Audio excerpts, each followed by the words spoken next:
What's going on, guys? In today's episode, we're checking out a brand new hunting ground with the very first Collecticon toy fair in Newcastle. Let's check it out.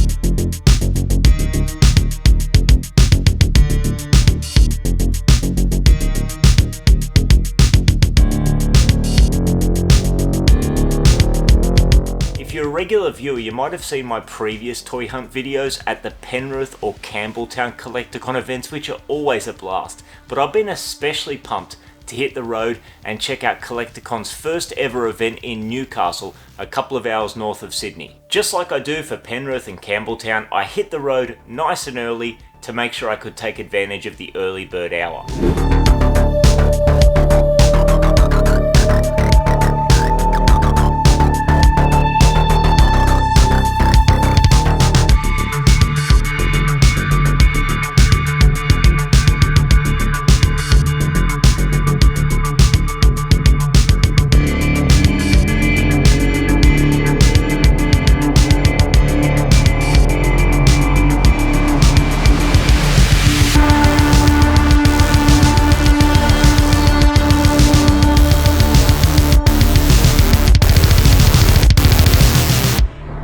First stop of the day was Owen's stall, Here For Toys, a go-to for a great selection of high quality vintage TMNT, Toxic Crusaders, Mighty Max and more. And Owen from Here For Toys had some absolute gems, including boxed vehicles and playsets like the Technodrome, the Mutant Module. He also had the Rock and Roll Mutabus, which is a vehicle that I got a big soft spot for. I think it's awesome, so it was very cool to see that. Lots of great Toxic Crusaders and Mighty Max pieces as well. And as always, a huge selection of loose vintage TMNT figures all baggied up, mostly complete. So it was cool to start my day by having a flick through those. A few figures there that I'm still after, but nothing that I needed to scoop up right off the bat. So I kept it moving. I like to get my first lap of Collecticon done pretty quickly just to get a quick sweep of the floor, but I've always got to start my day at Here For Toys, and we will be back.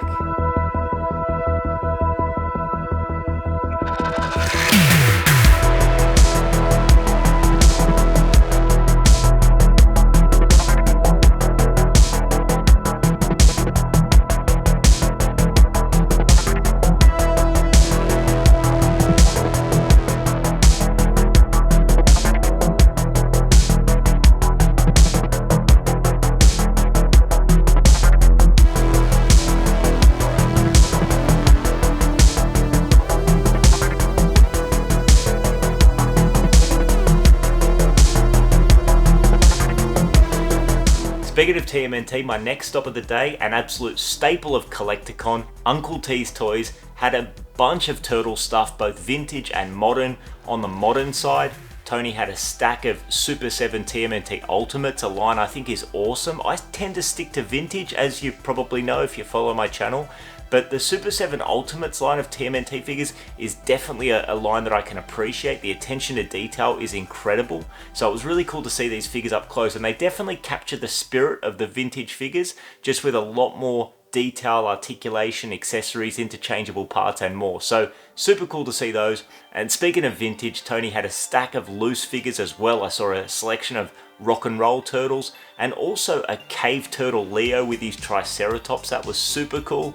And also a bunch of other vintage TMNT merch, like a stack of old VHS tapes and also a full set of the collectible TMNT Medals, something I definitely remember collecting as a kid from my local news agency, so there's a lot of nostalgia there, but I don't have any of those TMNT medals. So to me, that's a piece that I'm eventually going to get. It's only a matter of time, but today I was definitely sticking with the figures, and Tony had a wicked selection of vintage figures from all different lines. He had a ton of Dino Riders, which were really cool to see.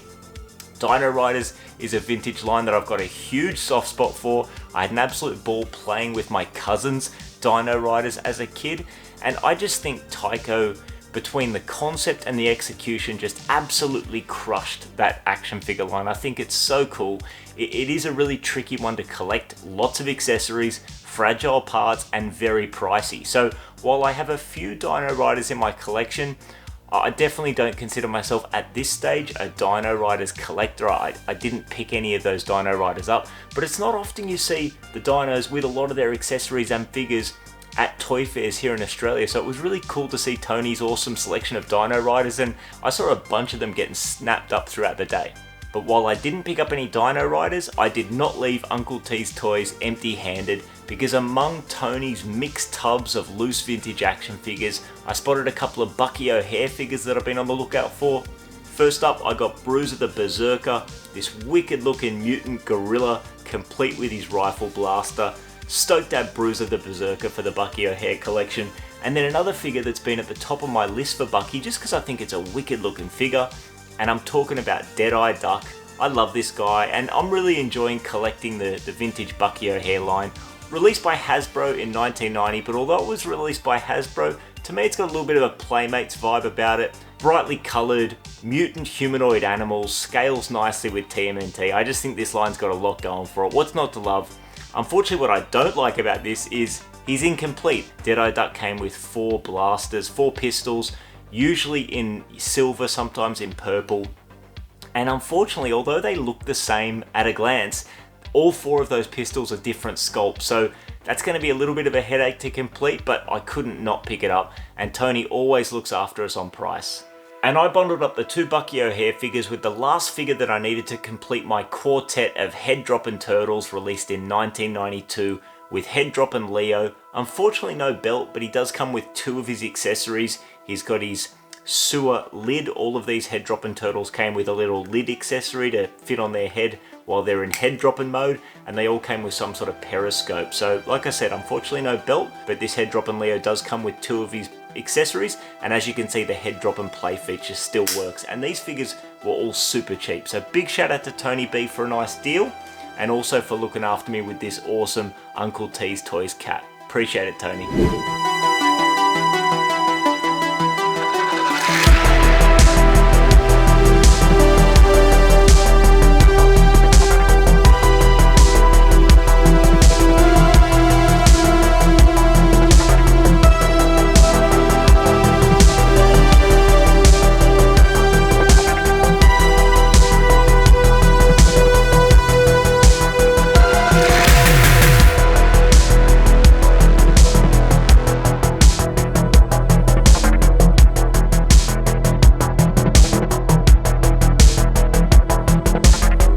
Stop of the day was Retro Cartel Collectibles to say g'day to my buddy Carl, who had a wicked selection as always. Now I didn't pick up anything from Carl this time round, but I definitely had to stop to take a close look at a really cool Rocky 3 Thunder Lips 18-inch soft figure released by Apple Works in the 80s. It's a piece I've never seen before in the flesh, and as a Hulk Hogan fan and as a fan of the Rocky franchise, it definitely drew my attention.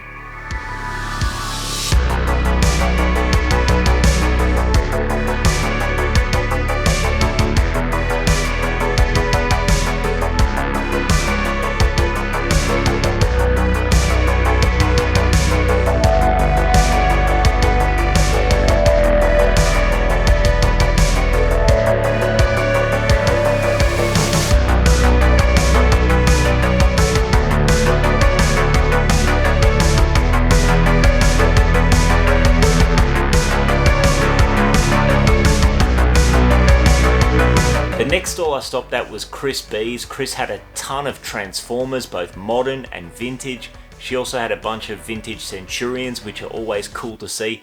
And would you believe it, another Deadeye Duck from Bucky O'Hare, this time with 2 of his blasters, and I just had to grab it. I've never picked up the same figure twice at a toy fair before, but at least now he's closer to completion with 2 of those blasters, and again, like I said before, 2 different sculpts, so I'm halfway there in completing Deadeye Duck. This one also came with one of the blasters from another character, Commander Dogstar, which were perched in one of the figures' hands here, but I'm a little bit OCD when it comes to displaying vintage figures. I can only display them with their own weapons, so we've got 2 of the 4, we're halfway there for Deadeye Duck.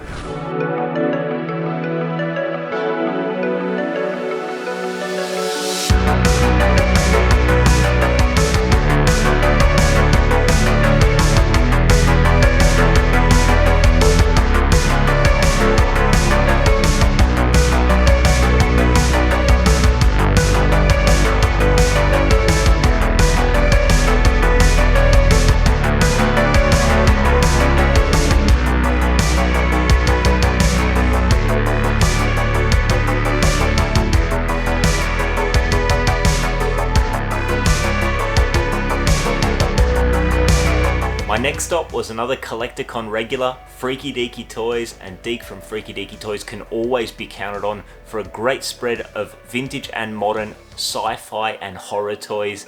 On the vintage side, he had some sealed Kenner aliens, figures and vehicles, which are always cool to see. It's not a line that I've ventured into yet, but I love the films and I can see myself at some point venturing down that line. He also had some NECA TMNT figures. He had Boglins, both vintage and modern, and also some modern Toxic Crusaders figures, which are really cool.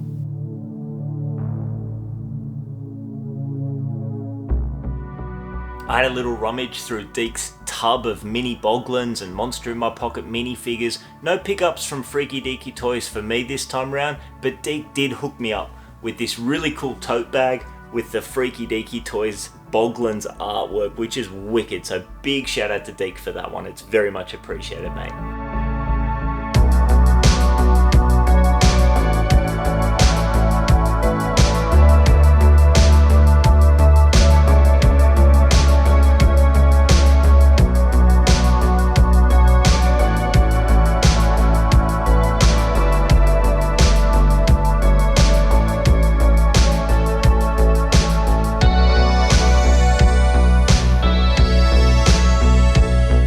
Speaking of gifts, I've got to give a big shout out to Ian from the Toy Box Collectibles 2.0 Facebook group. Toy Box Collectibles always have a stall at Collecticon and it's great chatting with those guys. Well, Ian hooked us up with this really cool Ring Raiders Golden Lookbook.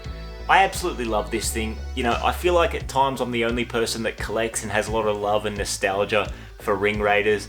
And when it comes to Ring Raiders, the focus is very much on the planes, the aircraft themselves, all the crazy designs, all the crazy toys, trying to collect complete sets of Ring Raiders, but there's really not a lot of emphasis on the characters behind the aircraft. So it's super cool when you get little books like this that have incredible artwork and show the characters on both the Ring Raiders, the heroes, and also Skull Squadron, the villains. So I absolutely love this. Like I said, wicked artwork.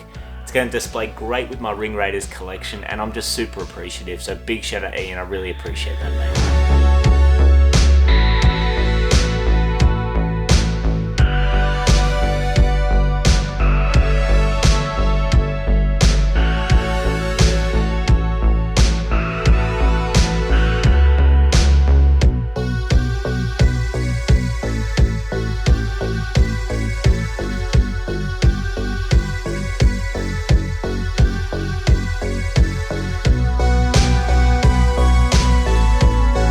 At this point I swung back past Here for Toys and spotted some absolute gems that I didn't see during my first stop. Owen had 2 of the 1994 second wave Universal Monsters TMNT crossover figures, which are incredible.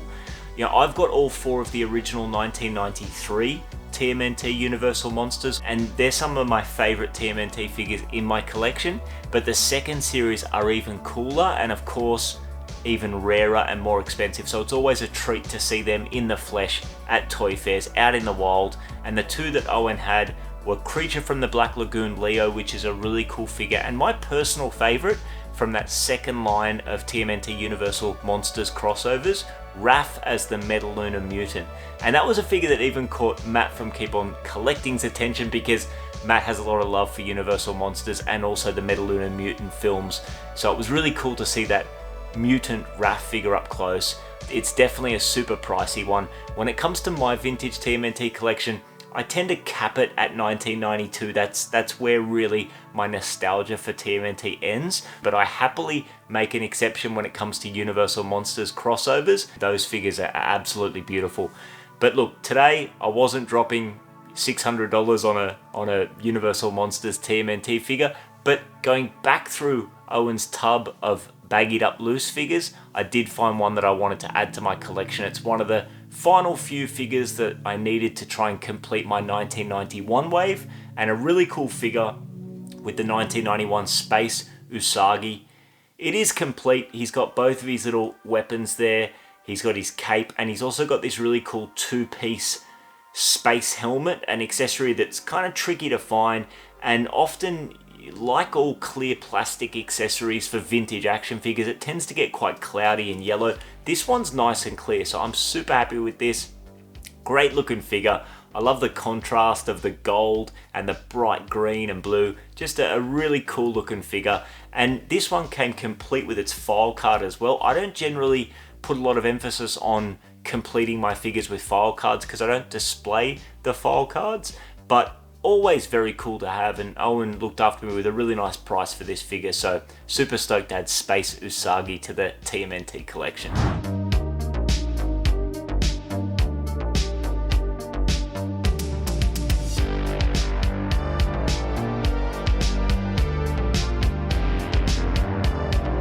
And I wasn't the only one making purchases at Here for Toys. While I was grabbing my Space Usagi, Andrew from KeepOnCollecting scooped up a vintage Batman alarm clock that he had as a young fella. Sets from 1974. Very cool. And it talks, so yeah. And you had it as a kid? Yeah, I had it when I was a kid, yeah. That's brilliant, mate. Yeah, who knows what happened to it. Meanwhile, the other half of KeepOnCollecting, my buddy Matt, also had a super successful day on the hunt. Matt picked up a beautiful boxed 1986 Inhumanoids Terror Scout vehicle, a super nice piece in a pristine box. How about that 1986 Inhumanoids? That box is like it was from 1986. It's amazing. And also, Matt was able to tick off an item from his Grail list with the vintage Masters of the Universe Bionatops, one of the last pieces he's been chasing to complete his vintage Masters of the Universe collection. So big day on the hunt for Matt as well.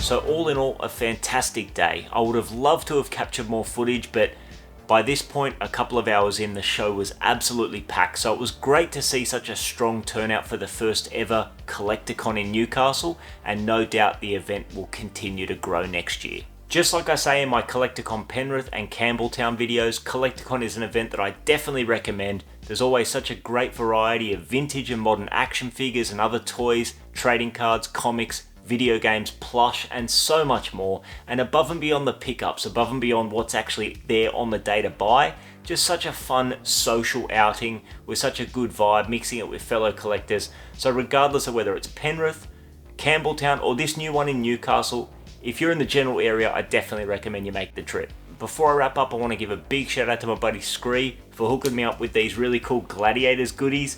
First of all, we've got the inflatable dueling sticks and a really cool set of lenticular trading cards. These were released earlier this year, I think, to promote the most recent Gladiators revival here in Australia. So super appreciative to Scree for hooking it up with these gifts. And then I've also got to give a shout out to my buddy Dean from Totally Taylor Retro Hunters for helping me get closer to completing my set of the original Monster in My Pocket trading cards.